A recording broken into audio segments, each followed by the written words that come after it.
Buenas tardes. Hoy tengo el placer de presentar a mi buen amigo desde hace muchísimos años, Mariano Martín, arquitecto técnico en la primera promoción de la Escuela de Arquitectura Técnica de Granada, hace 42 años, que terminó la carrera y viene trabajando desde entonces. Como profesor de Historia de la Construcción en la escuela que hoy día cambió de nombre y se llama Escuela Técnica Superior de Ingeniería de la Edificación. Es miembro de nuestro grupo de investigación, el Laboratorio de Arqueología y Arquitectura de la ciudad, y ha dirigido como profesor 28 trabajos monográficos fin de carrera, de los cuales pues, la conferencia que hoy va a dar es fruto de uno de esos trabajos que ha dirigido con la antigua alumna Anabel Córdoba, ya hoy titulada, que va a estar presente desde la sala, no ha querido subirse aquí a la mesa, pero después en el diálogo pues, puede participarse en alguna pregunta. Los temas de especialización de investigación de Mariano Martín han sido fundamentalmente el estudio de la arquitectura hispano-musulmana en el antiguo Reino de Granada y con especial dedicación a los materiales y técnicas constructivas de la arquitectura militar, en los baños, etc.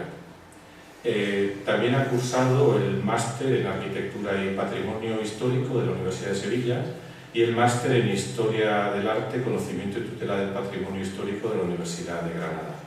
Y actualmente es doctorando de la Universidad de Granada con la tesis titulada Iglesias fortificadas del Reino de Granada.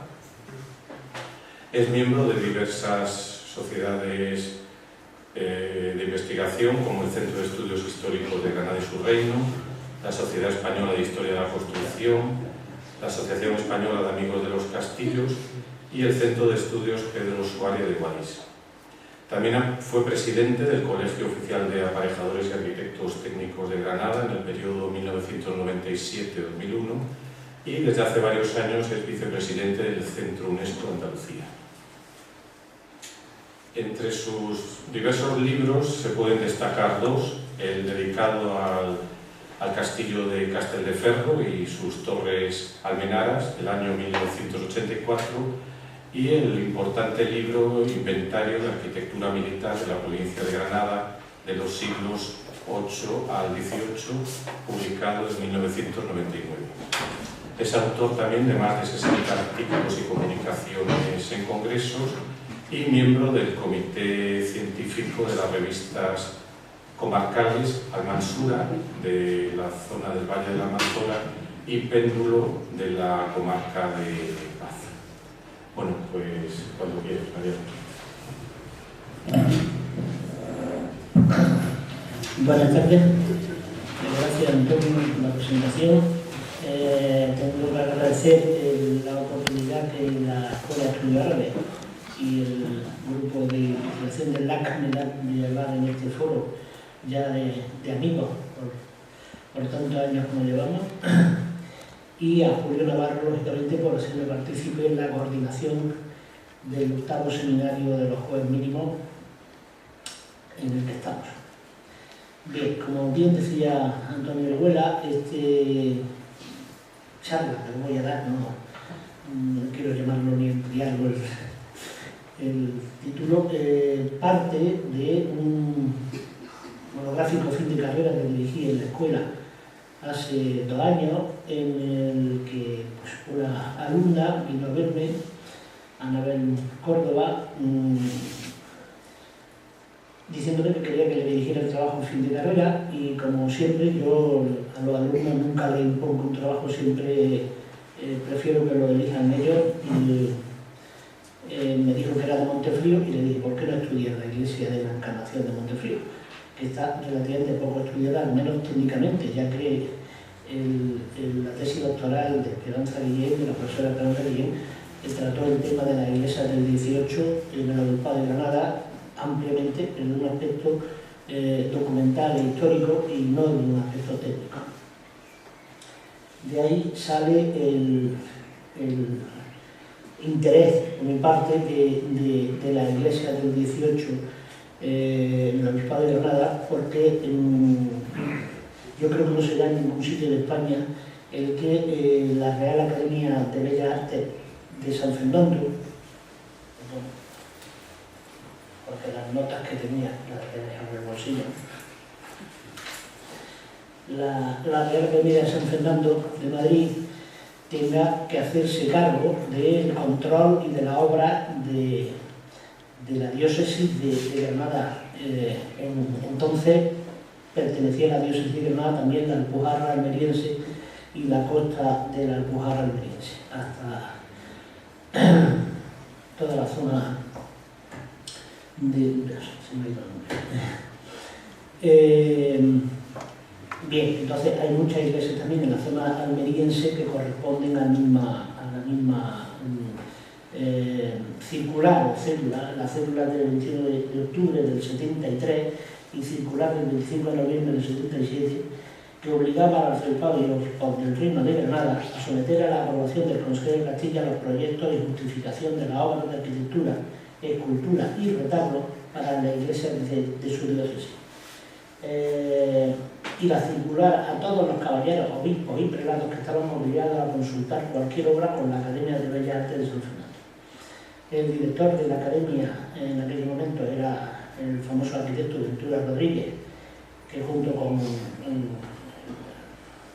Juan de Villanueva, arquitecto del Museo del Prado, Sassetti, Juvara y Sabatini, arquitectos italianos que vienen a España en esa época, pues son los principales arquitectos del neoclasicismo en el país, aparte de otros arquitectos más locales, más regionales.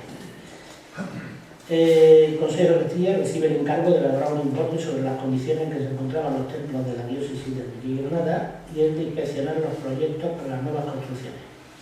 La inspección fue delegada a Manuel Machuca y Vargas la revisión de toda la iglesia de Almería. En los informes, diseño y dirección de obras recayeron sobre acreditados discípulos de la Academia y parientes, entre los que destacan Domingo Antonio López Monteagudo, Francisco Aguado, Domingo Tomás, Francisco Quintillán y el granadino Juan de Castellano, que no pertenecía a la Real Academia, pero era el arquitecto del arzobispado en esos momentos, el arquitecto mayor de la Catedral de Granada, y entonces interviene y colabora con unos arquitectos anteriores que vienen de Madrid. Yo he hecho una introducción porque es muy poco conocido, de la cantidad de iglesias, parece que son pocas, pero no lo son, que se construyen en esa época. La primera iglesia por la que la Real Academia de San Fernando viene a Granada es la iglesia de Santa Fe, construida entre 1774 y 1785, y cuyo proyecto hace Ventura Rodríguez. Ventura Rodríguez no viene a Granada nunca, hacía los proyectos, los mandaba, y eran sus discípulos, los arquitectos que tenía destinados en la provincia de Granada y Almería, los que dirigían la obra. La dirección cae en el arquitecto Domingo López Monteagudo. La siguiente es la de Benaudalla, entre 1778 y 1784, con proyecto de Ventura Rodríguez y dirección de Domingo López Monteagudo. Como veis, es casi el primer arquitecto que viene a dirigir la obra a Granada, y las primeras obras son todas de Domingo López Monteagudo.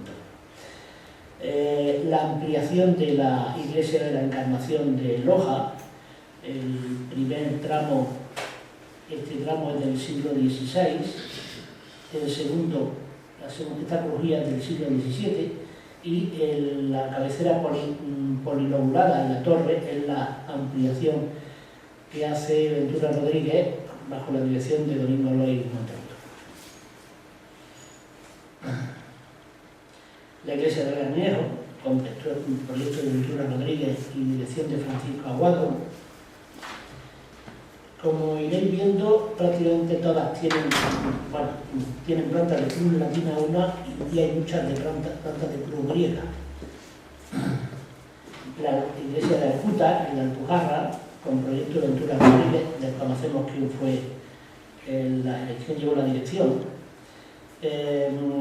También podemos fijarnos en que casi todas son una hueco de integrar la portada con una pequeña cornisa, una cartela en la que indica la fecha en la que se comienza, se termina, algunas veces ponen nada más que la fecha de terminación, y bajo el reinado de Carlos III, si acaba más tarde, ponen que se acaba bajo el reinado de Carlos IV, y quién era el arzobispo en aquella época.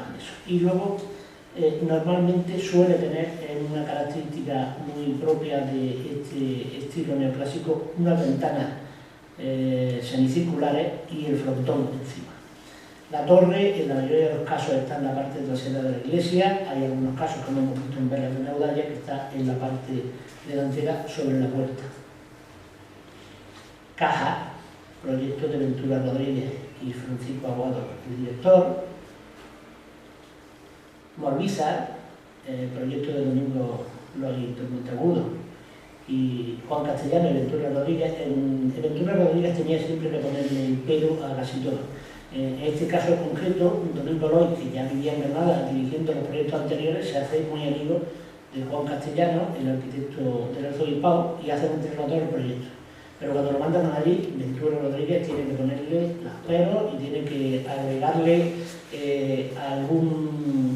algo al proyecto, y en este caso lo he puesto también como autor del proyecto, puesto que algunas cosas se hicieron por designación suya. Y la dirección la lleva Juan Castellano. Yo esta iglesia tengo fotografías de hace 20 años en las que no se ve el ladrillo que estáis viendo en la fachada. Estaba enfoscada y encalada, y en una reciente restauración, yo creo que muy reciente, se le ha colocado un aplacado de ladrillo de 2 centímetros de espesor, con lo cual han convertido la iglesia de la Portada en un cuarto de baño, ¿no? Prácticamente. Se ve perfectamente en la esquina como el resto no está la fábrica vista. Bueno, supongo que estos proyectos no pasan por cultura ni nada de eso.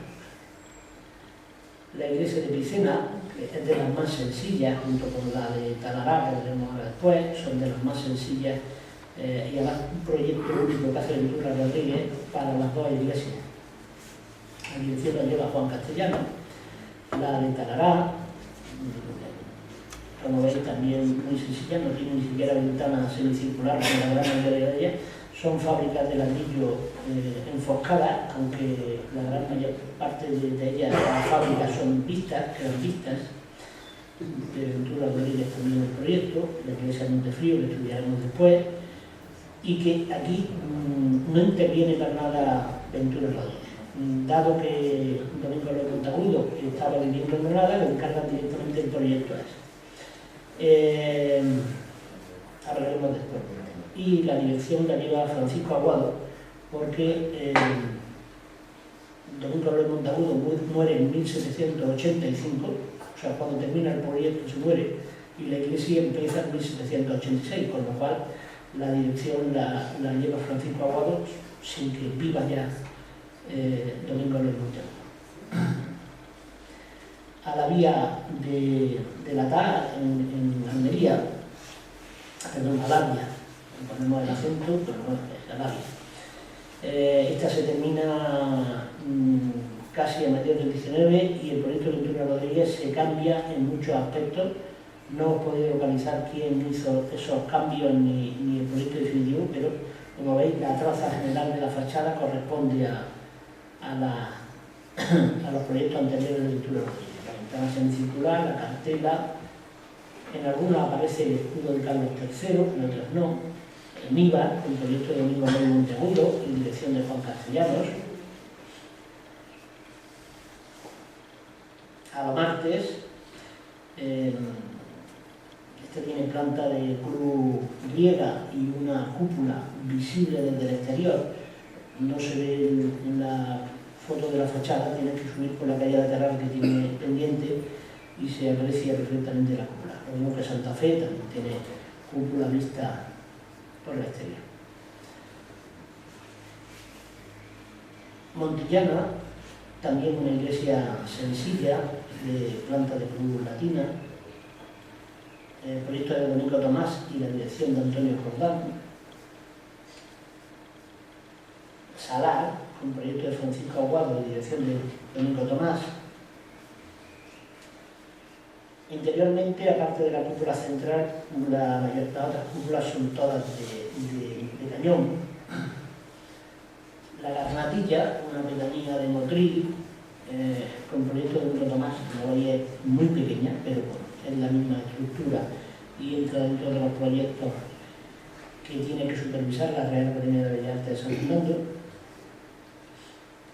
No tiene un torre siquiera, tiene una espadaña en lo alto de la puerta. Murtas, que se sale absolutamente de las normas porque es enormemente grande y porque tiene una fachada con dos grandes torres inusual en la tipología que estamos viendo, con proyecto de Domingo Tomás y dirección de Francisco Aguado.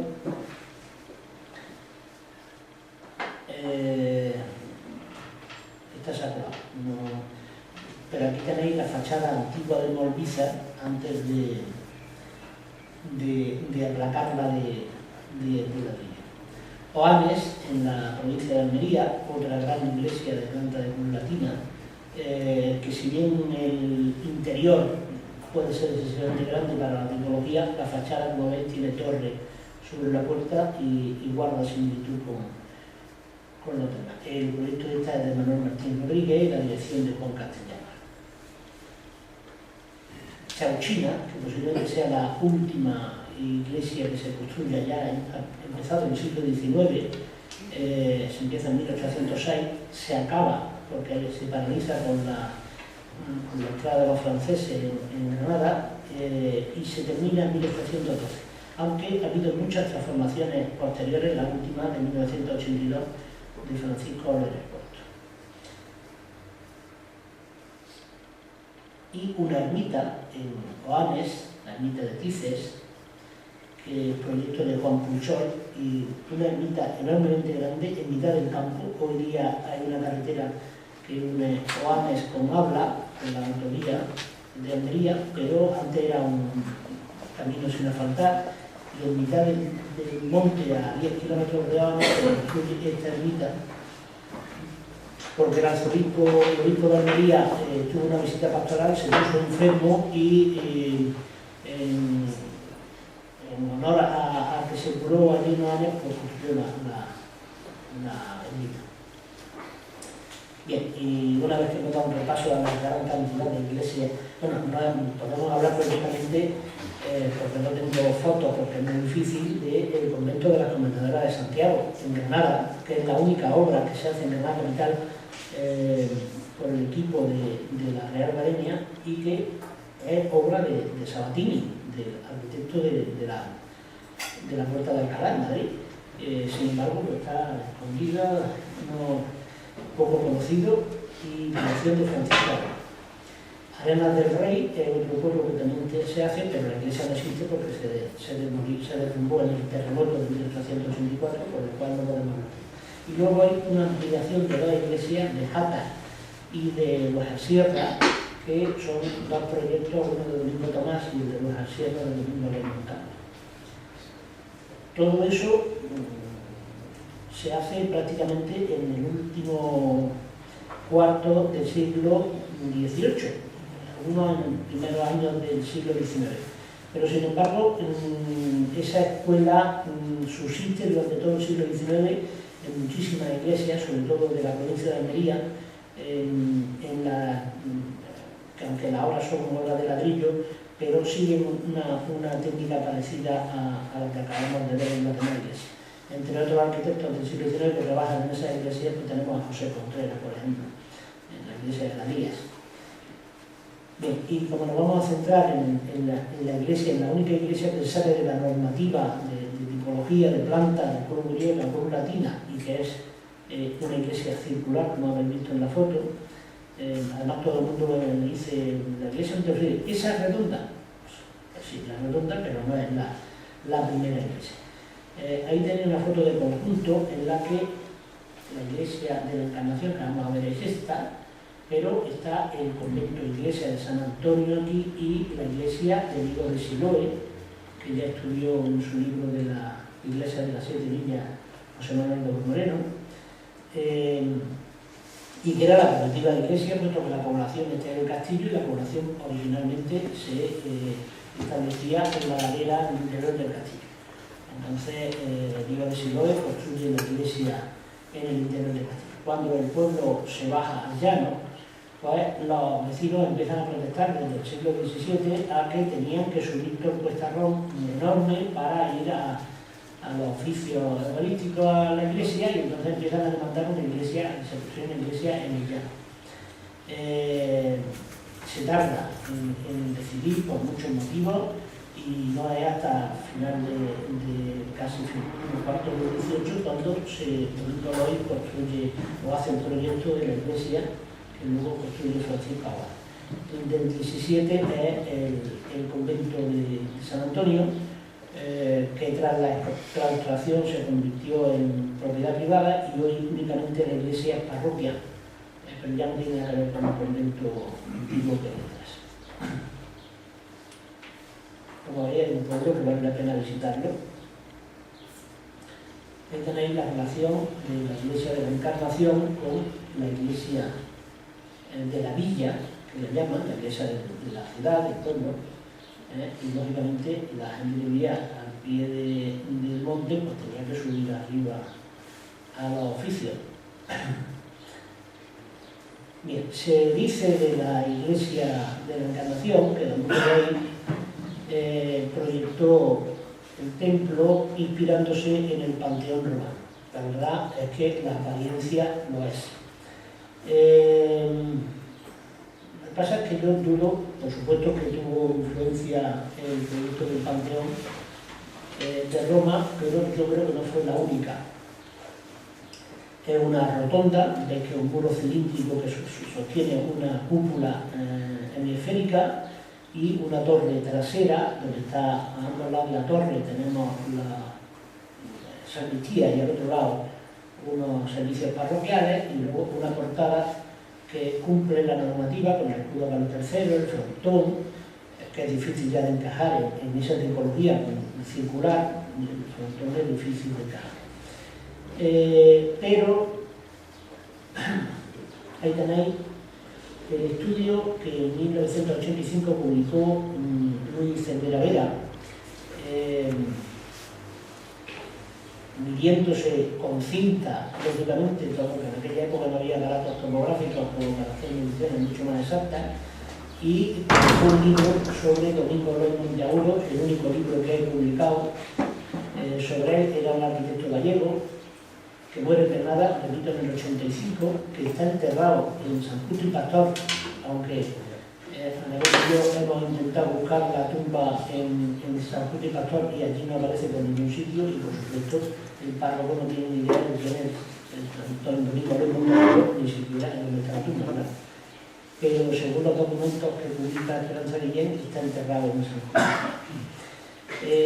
La planta, como estáis viendo, es una rotonda, tipo del Panteón, con las dos dependencias parroquiales y la torre centrada en la parte trasera, y un altar mayor pues, cubierto con una bóveda de cañón.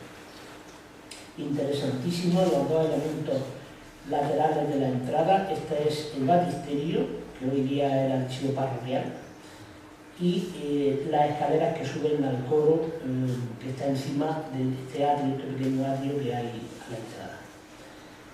Luis Cervera Vera hace cantidad de preguntas, da cortes por muchísimos sitios.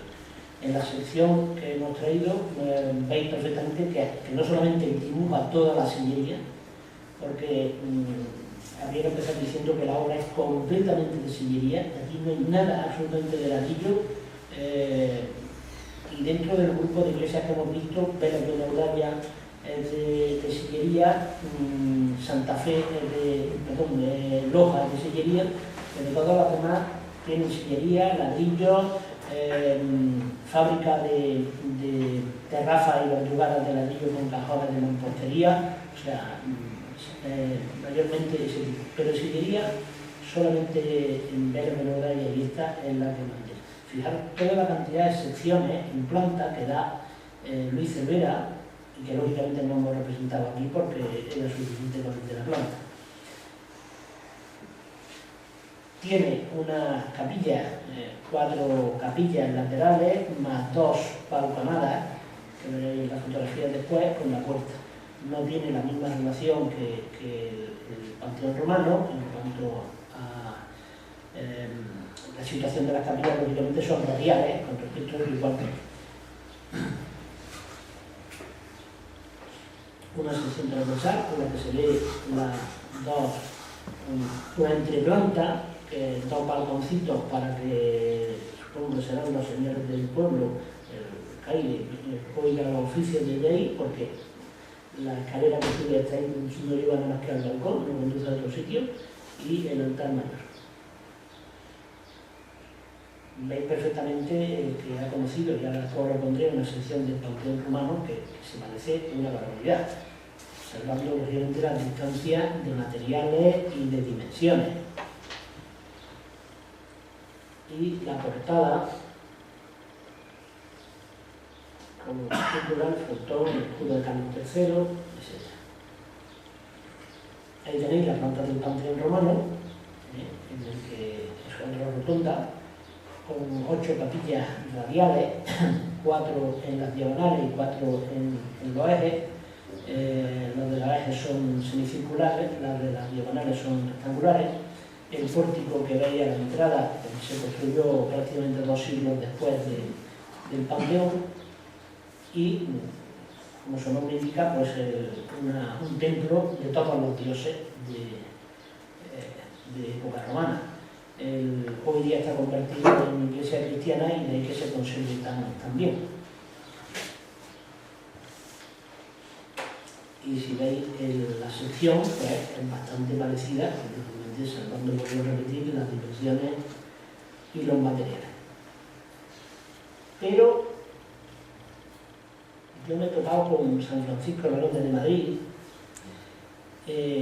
cuyo proyecto, en un primer lugar, el actual, porque la iglesia existe desde el siglo XIII, en estilo gótico, pero luego se cambió de lugar, se derrumbó el que había y el proyecto que conocemos se le encargó a Ventura Rodríguez. Luego no acabó haciendo Ventura Rodríguez, sino un franciscano, Francisco Cabeza, fue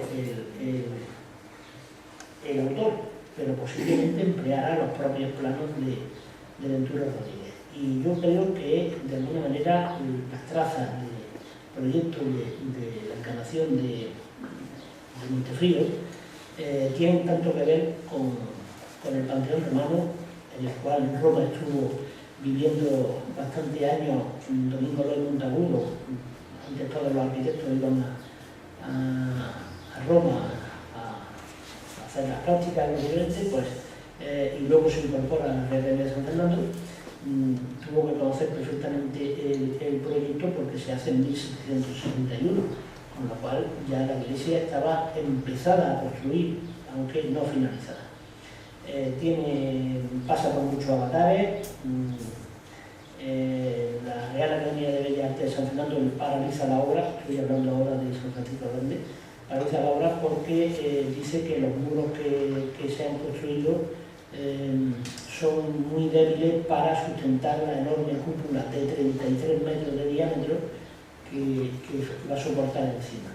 Se paraliza la obra, repito, y la toma de nuevo el arquitecto Antonio Pló, que no ve terminada la cúpula y tiene que parar la obra y se cierra la cúpula en 1770. Para esa época, prácticamente Antonio Domingo Loy Monteagudo ya ha tenido que conocer el proyecto con la cúpula.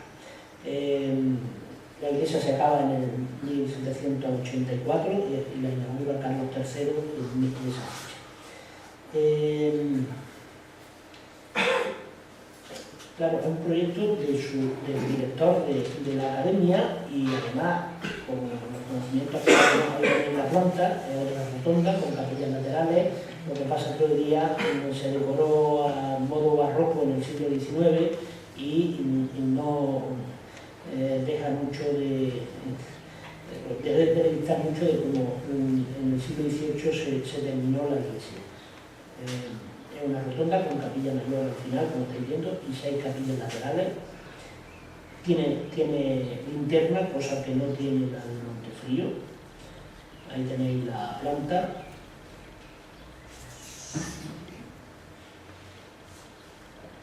Y la cúpula, como veis, barroquizada en el 19, o sea, con esa pintura que se hace, que desfigura mucho de haber sido una obra de fábrica de sillería vista como es la de Montefrío. Muy sencilla. También ten en cuenta que al convertirla en basílica y ser la iglesia más importante de Madrid en aquella época, pues lógicamente en eso por eso debió de decorarse el interior. Una iglesia parecida también, inspirada en el Panteón Romano, por ejemplo esta de Valencia, la iglesia de las Escuelas Pías de Valencia, aunque esta no es una bóveda de sillería, es una bóveda tabicada, o sea, un tabique curvo de ladrillo, en el cual he tenido la oportunidad de estar andando por dentro de la cúpula con Antonio Almagro. Estuvimos andando y realmente un poco asustadillos porque la iglesia presenta unas grietas bastante importantes, con lo cual, bueno, pero está apoyada, toda la cubierta y la bóveda que veis ahí está apoyada en la bóveda de ladrillo en el norte. Tenéis una grieta, está inspirada en el Panteón y es de casi de la misma época de que estamos hablando nosotros, en el siglo XVIII.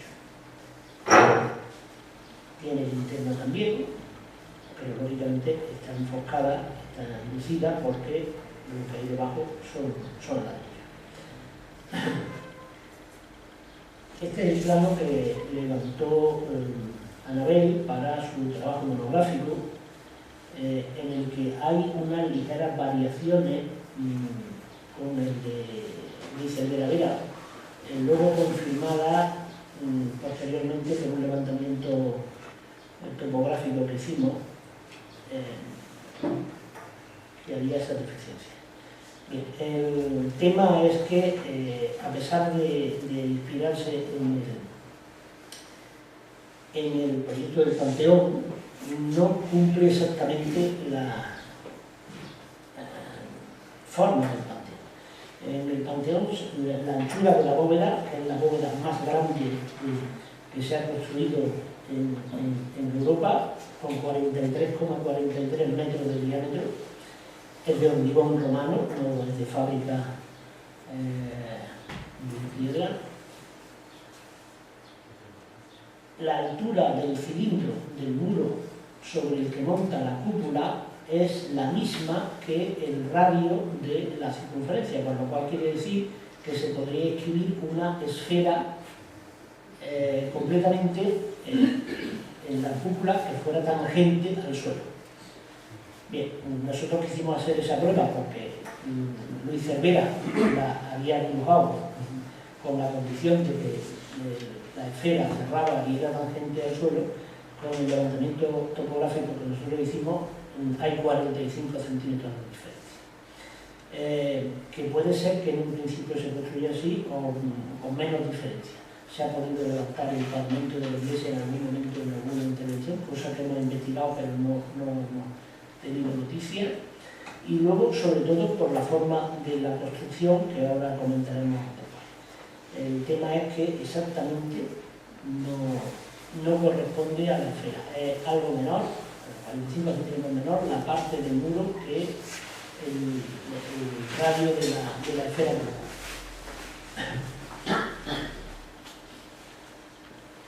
Ahí tenéis una vista exterior del lateral, esta es la sacristía, la torre.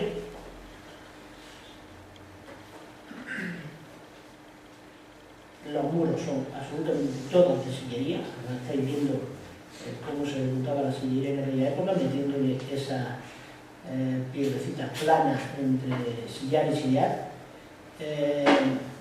Puede ser que para que acople la piedra mejor y se nivele mejor, También puede ser para evitar que cuando con los mecanismos, porque entonces no había grúas, con los trastes con los que se subían los sillares, que son de gran tamaño, sobre lo anterior, no golpeara la piedra de abajo y rompiera la vista. Entonces, muy posiblemente lo que le ponían eso a modo de cama, ponían esas lajas horizontales, que en algunos casos, lo podéis ver en la Catedral de Granada, son cuñas de madera, se aprecian en alguna junta cuñas de madera, para que amortiguaran el golpe del sillar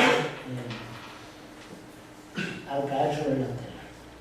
E interiormente es absolutamente sillería, es un muro de 4 metros de espesor, el panteón tiene 6 metros 10, 6,10 de espesor,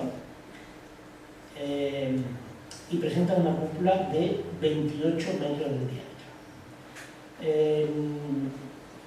A mí me molesta, y posiblemente sea el objeto que me ha hecho el dar la charla esta sobre la iglesia de la Asunción de la Encarnación de Montefrío, por darla a conocer.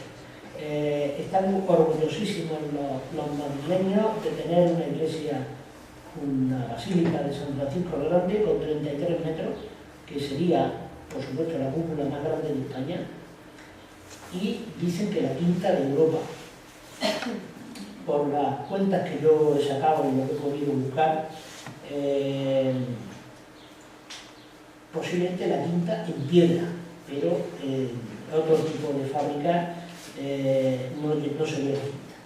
La más grande del mundo sería Santa María de Fiori en Florencia, la Catedral de Florencia, con 45,60 metros, el Panteón de Ripa con 43,43, la primera de ladrillo, la de Santa María de Fiori de ladrillo, la Basílica de San Pedro de Roma con 41,47, que es de piedra, que la iglesia de la Asunción de Malta, que nadie cuenta con ella porque es una iglesia, pero tiene 37,20 metros y es de piedra. La Basílica de San Francisco el Grande de Madrid, estoy hablando de los diferentes por orden de mayor a menor, con 33 metros y de piedra. Santa Sofía de Estambul, 31,87, es de ladrillo. San Pablo de Londres, con 30,80, es de piedra. El Capitolio de Washington tiene 29 metros, es de piedra, pero está armado con metálico. Y luego vendría la Encarnación de Montefrío de Granada, con 28 metros. O sea, fijaros, estamos ante una de las cúpulas más grandes del mundo y sin embargo no le damos absolutamente ninguna importancia.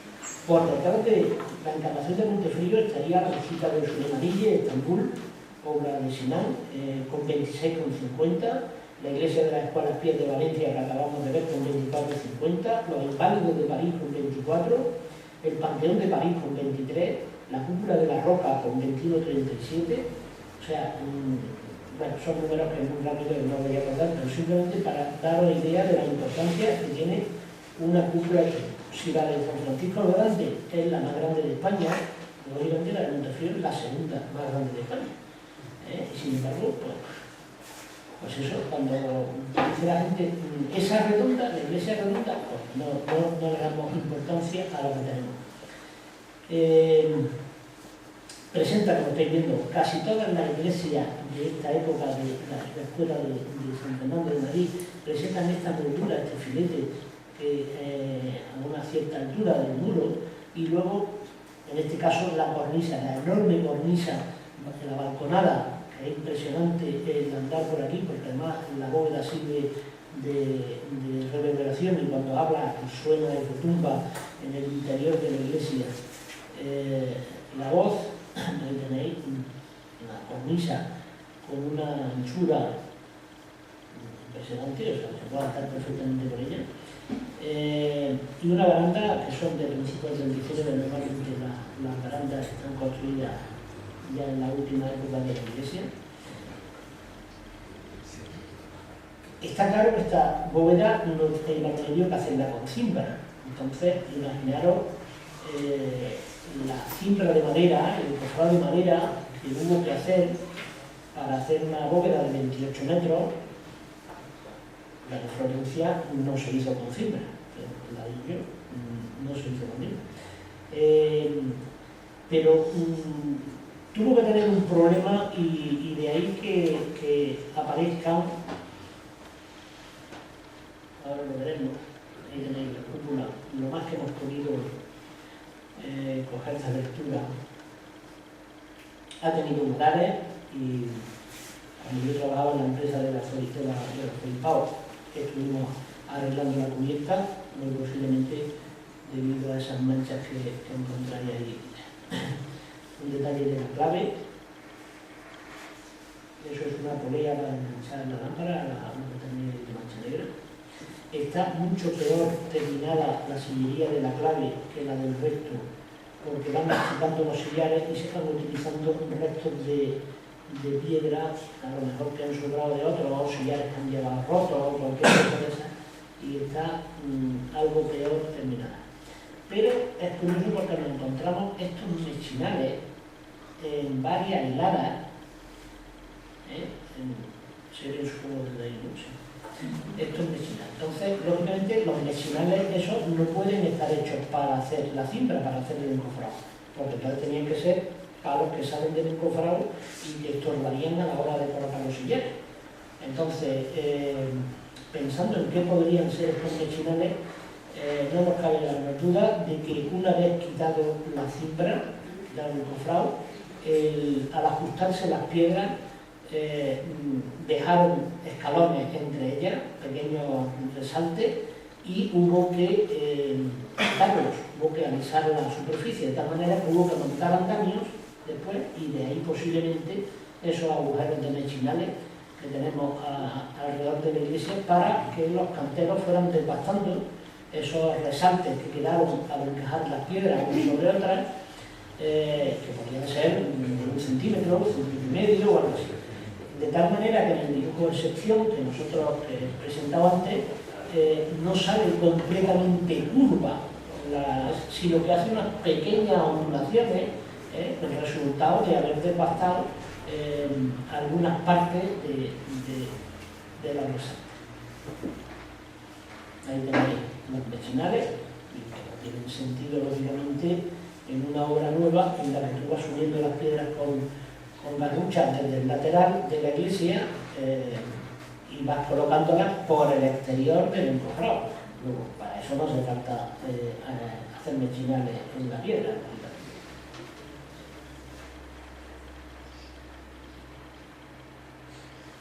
Exteriormente, igual que el panteón, se cubre, bueno, el panteón tiene ahora mismo chapa, una chapa, pero estas que se cubren con viejas forman escalones exactamente igual que el panteón. El panteón va disminuyendo el muro de 6,10, se convierte en 4 en el arranque de la cúpula y acaba luego la cúpula en 1,20 de espesor. También es verdad, yo menciono el óculo central del panteón, único en la historia, y que de alguna manera puede hasta ser el principio de las linternas posteriores. Ahí hay un elemento de un hueco en la clave, que precisamente es el elemento más importante de la bóveda y que no tiene fábrica, está al aire. Bueno, pues, posiblemente eso diera la idea de cómo montar encima del funcho perimetral de ese óculo y montar la linterna. Es posible. Ahí está viendo el muro que ya es cúpula, la cúpula empieza aquí abajo, cómo va formando escalones exteriormente para distribuir las cargas. Y el resto de las bóvedas de la iglesia son bastante interesantes. La bóveda de cañón del altar mayor es una iglesia sencillísima, no tiene decoración ninguna, no tiene una bóveda esquifada en la sacristía, con un típico filete moldeándolo.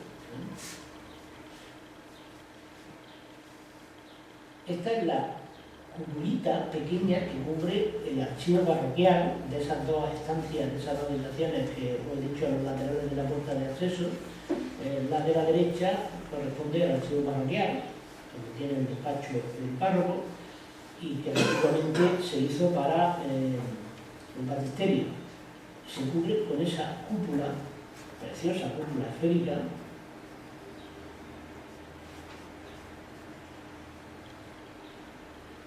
ahí tenéis la escalera del coro. Hay un estudio de escaleras precioso, impresionante, 3 escaleras circulares y una cuadrada, que van a la torre, al coro y a ese balconcito que había a los lados del altar mayor. Está en la última. La baranda incluso está fechada en 1806, me parece.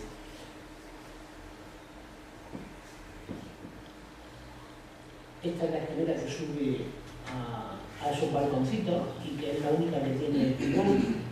Las demás son escaleras de Mallorca. Esta es la escalera cuadrada de la torre, que luego se convierte en el último tramo, en el tramo que habéis visto el chaval en la foto, se convierte en la escalera de Mallorca. Fijaros la sencillez de la estructura, que prácticamente es una estructura como la que haríamos con una viga para aguantar las losas de piedra en este sentido. Luego, en el sentido del ancho de la escalera, van apoyadas en el muro central, que por cierto está hueco, el muro central, y en el muro lateral, pero con una sillería muy bien trabajada. Los escalones están completamente desgastados, como estáis viendo. Y a la derecha veis el hueco central, el muro central, que presenta 4 baranditas pequeñas y solamente hay 4 pilares en las esquinas, pero luego tiene esos dinteles, que es donde aguanta las losas de la escalera. El remate entre la zona cuadrada, las 2 primeras plantas cuadradas y la última de que llega al campanario, presenta 4 trompas, una en cada esquina, lo que hace ochavar, lógicamente, el cuerpo superior. 4 trompas pequeñitas, e incluso las losas, como veis aquí, están radiales al centro. Es una obra, tiene un estudio de teoría de la piedra bastante interesante. Esa es la escalera que sube al coro, que sube al campanario, como veis, una escalera de Mallorca. Las escaleras de Mallorca son las que no tienen baranda. El núcleo central es el propio remate de los escalones. Baranda, techo, balustrada, lo que sea.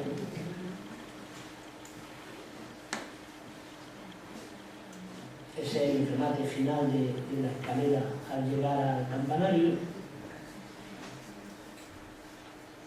En este caso, lógicamente, como no tiene un espigón central, tienen que estar apoyados en un muro perimetral, o sea, trabajan en un voladizo, y cada escalón es un sillar que está metido en el muro y que está todo macizo. Lógicamente, el propio dibujo en espiral que forma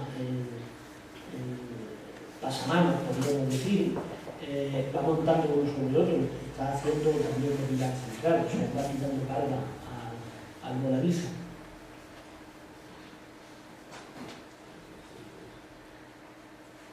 Bueno, y aquí... Next.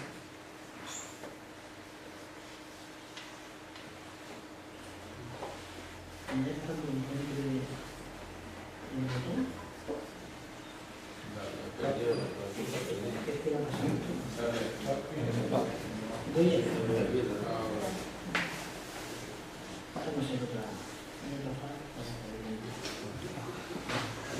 Bien, y esto es una somera presentación de la iglesia de Montefrío, a la que invito a todas las que hay a la película, porque creo que vale la pena.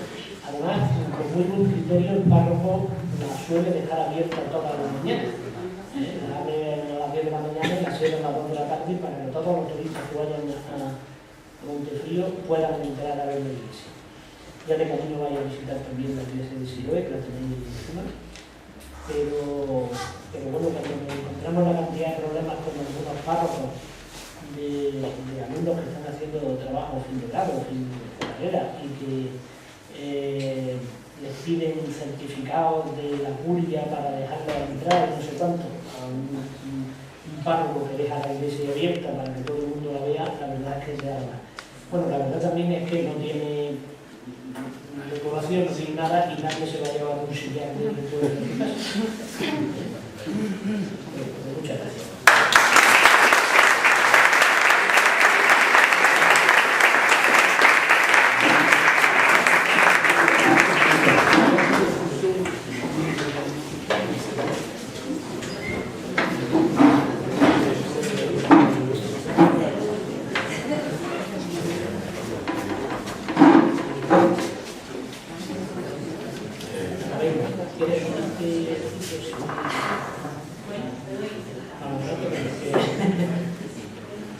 Bueno, pues muchas gracias, Mariano, por esta conferencia que hemos disfrutado tanto.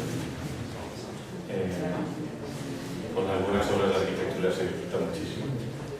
Y bueno, pues si hay preguntas o comentarios. La verdad es que esta conferencia se sale bastante de las normas. Sí, es poco análisis, pero bueno. Un poco medieval, un poco arqueológica, un poco... Yo te iba a pedir que presentieses un poco acerca de la estereotomía de la piedra que se utilizaba en las técnicas para hacer los sillares, de forma que a la imagen y semejanza que después Antonio Gaudí se apoyaba en voladizo, porque detrás tienen una gran carga. Y por otra parte me gustaría que quiero decir, que nos hable un poco de la estereotomía de la piedra en la formación de las novelas de la obra. Y luego también, si tiene alguna referencia, porque me sorprendió mucho cuando estuve en la Peña de los Gitanos, cómo ya entonces encalzaban los sillares con doble cola de Milano en aquella época. Por lo cual, la cuna de canteros de Montefrío creo que queda más que acreditada casi del Neolítico por acá. No del Neolítico, pero es muy antiguo. Si tienes alguna cosa más que decir. La cantera con la trajo la piedra para la encarnación, según Anabel preguntó por el pueblo, parece ser que hoy día está construida. O sea, estamos muy cercanos al pueblo y hay edificaciones hoy día, con lo cual no hemos podido ver la cantera en sí. Por supuesto ya en desuso. No me refería por si habías pensado que la piedra podía haber venido de la Peña de los Gitanos, no tiene nada que ver. La caliza de la piedra de la Peña de los Gitanos, esto no es caliza, es una arenisca dura, pero no es caliza. Es posible que en algunos puntos como la portada y como en algunos sitios dintel y tal sean de caliza, y yo no sé si de la Peña de los Gitanos o de Sierra Mira, no te lo sabría decir porque tampoco la he examinado detenidamente. En cuanto a la estereotomía, el corte de la piedra es el mismo que se usa en el Renacimiento. Exactamente el mismo, porque no han variado mucho ni la herramienta ni la forma de trabajar los canteros del 16 al 18. No hay mucho avance, no tiene grúas, no tiene métodos de transporte distintos, prácticamente es lo mismo. Hay unos tratados buenísimos de cantería, bueno, sillería, hablaremos más correctamente, del 16, ¿no? ¿Y cómo están hechas las piedras de las novelas? Pregunta. Lógicamente, cada hilada, los sillares son todos iguales, son todos el mismo tamaño, por lo cual el plano de montea que el arquitecto daba al cantero servía para cada hilada. Un plano a escala 1:1, lo cual quiere decir que tenían que proporcionar un sillar por hilada. Por eso, cuando se llega a los últimos anillos de la clave, las piedras no cuadran con la perfección del resto, e incluso hay algunas ligeramente desportilladas en alguna esquina, aunque en la foto no se aprecie. Y yo creo que es porque en el propio transporte, por carros de guaye y cosas de ese tipo, que era como si trasladaban de la cantera, cuando estuviera cerca, pues algunas llegarían rotas, desportilladas, y esas serían las que utilizarían a pie de obra el cantero para poder meterlas en la clave, en la zona de la clave. Lógicamente, dentro de que cada hilada era distinta de tamaño de la piedra a eso, tú tenías que disponer de un sólido capaz en cada hilada, que Anabel lo dibujó en su proyecto, dándole el paramento lateral radial con respecto al centro y siendo horizontal, no había ningún horizontal, todos eran curvos, todos los paramentos son curvos. El de arriba y el de abajo son radiales también con respecto al centro y el delantero y trasero, los dos paramentos de frontal y trasero también son curvos porque forman las dos estructuras de la bóveda. O sea, la verdad es que tenía que ser un trabajo de montea bastante complicado, pero claro, cuando tú le dabas el plano a uno, ellos tenían su forma de señalar en la piedra cómo y su trazado de ángulos, que es curiosísimo, lo mismo que la carpintería de los blancos. Los carpinteros de la armadura de cubierta moderna tenían cartagones y escuadras para todos los ángulos, los tenían además con su nombre para decirle a la pelotitra tal escuadra o tal cartagón, ¿no? Pues, con milímetros supongo que irían buscando los ángulos de la piedra. Es bastante complicado, pero vamos, bastante complicado para nosotros, para ellos que era su oficio, no he encontrado marcas de cantero, no hemos visto. Bueno, antes de todo, gracias por darme la oportunidad de participar en este seminario, porque es una cosa importante y no sé, y se agradece. Y luego decir que sí que aparecen señales de cantero, pero sobre todo en la parte exterior, que es donde se ven iniciales o símbolos, que supongo que era a lo que... En la cornisa exterior. Pero sí que son letras muy derechas. Y las marcas de cantero no podían ser un entretenimiento para el cantero. O sea, allí hay una letra, efectivamente, pero dudo que sean marcas de cantero. Porque hay una ley, me parece que todo lo que hay una ley, estaba muy directo. Entonces, claro, el cantero no se iba a poner allí a comer una hora en un sacar de ley. Porque es que la sillería la pagaban a cada cantero, supongo que semanalmente, dependiendo de las piedras que había trabajado esa semana. Entonces, lo normal es que los canteros colocaran un símbolo en la piedra para que al final de semana el encargado de obra, el aparejador, que esa es la palabra, de ahí viene la palabra aparejador, eran primero maestros de cantero y luego pasan a obra para colocar los sillares en la misma posición que empezaron de la cantera, aparejando el material, de ahí viene la palabra. Pues el aparejador contaba las distintas letras que cada cantero había fijado y entonces se le pagaba por el número de piedras determinadas. Entonces, claro, era una cosa rápida, un símbolo rápido. Y a veces están bastante bien trabajados. Sí, la verdad es que son letras claras. Son letras claras, sí. Y hay solamente una esquina de la cornisa. Que se aprecie, sí. No podemos decir que en las paredes Bueno, respecto a las paredes, por ejemplo, en el muro que está en el batisterio, actual del despacho parroquial, sí es verdad que se pueden apreciar números distintos, es decir, esas paredes tenían, según qué sillares, un número, y los sillares que tenían el mismo número tenían las mismas dimensiones, entonces así también se ayudaban pues, a la hora de hacer los sillares.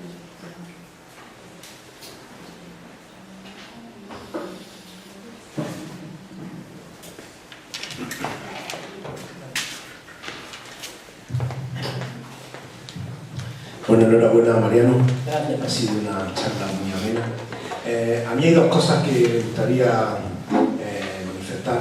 Una es la impresión que da cuando uno llega a un pueblo, sea Montefrío, sea Murtas, como has dicho, sea Alborduí, o Anes, o bueno, Murtas sobre todo, ¿no? Son pueblos humildes, son pueblos perdidos en el paisaje, y de pronto llega uno a ellos y se abre ese edificio tan enorme, tan impresionante, que muchas veces desentona, ¿verdad?, con el urbanismo de esos pueblos. Y dice uno, es increíble que estas iglesias se han construido pues desde Madrid, ¿no?, desde un estudio lejano, y donde se ha puesto en marcha pues una vanguardia, ¿no?, arquitectónica, que dices tú, ¿qué pinta esto aquí?, ¿no? No deja de ser una cosa curiosa. Y otra cosa que quería preguntar es que si iba parejo a estos proyectos arquitectónicos de Madrid, iba parejo un estudio urbanístico, porque muchas veces las iglesias del 16 se construían sobre solares, ¿no? De una mezquita, por ejemplo, ¿no? Y entonces de alguna manera queda bien inserto en el paisaje o en la trama urbana. Pero claro, al edificar un edificio del siglo XVIII se supone que no había nada, ¿no? Es un solar. Eso rompía la trama urbana. Había un proyecto desde la Escuela de Ventura Rodríguez sobre ese tema. No hay proyecto. Te contesto a la primera. Es sorprendente, yo que me he intervenido, aunque sea cambiar 4 tejas o la solería, en todas las iglesias se puede decir del obispado de Granada, es sorprendente encontrarte pueblos como Murtas o Turón, que está al lado, Turón tiene 2 iglesias como cualquiera de la Albaicín de Grandes en Turón, este pueblo que hace aquí estos pedazos de iglesia. La verdad es que ha habido épocas en que esos pueblos han estado mucho más poblados. Entonces, los proyectos de Madrid se hacían dependiendo de la población que tenía y de la cantidad de gente que en un momento determinado podía ir al templo. El tamaño lo hacían de eso, no lo ponen los documentos. En esta iglesia pueden entrar tantas personas. Incluso te dicen la población en algunos casos. Y con respecto a la segunda, la mayoría de esas iglesias del 18 no se construyen sobre solares, sino sobre el solar que deja la antigua iglesia al demolerse, porque hasta esa fecha todos los pueblos habían tenido iglesia. Lo que pasa es que bien se habían quedado maltrechas después de la sublevación de los moriscos, o bien por otros motivos, o porque el pueblo ha crecido mucho de tamaño y se necesita una iglesia más grande y tal. Lo que se hace es demoler la iglesia anterior y en el mismo solar construir nueva, con lo cual no hay estudio urbanístico. Y incluso algunos documentos te dicen que la iglesia hay que hacerla más grande que la anterior, con lo cual hay que comprar casas de los alrededores. Entonces hay sitios donde te dicen qué casa hay que comprar y demoler para dar la iglesia. O sea, no hay estudio urbanístico. Yo te digo, si Ventura Rodríguez no viene a nada. O sea, si los proyectos se los encargan prácticamente por carta, ¿no? Entonces no había ordenadores, se lo encargan y la mayoría de las veces lo hacen arquitectos, como ha pasado con Domingo Loy y con Juan Castellano, que hacían el proyecto, lo mandaban aquí y el otro pues, le ponía pega y le quitaba una cosa, le añadía 2, pero no había estudio urbanístico que sepamos, no se ha conservado ninguno.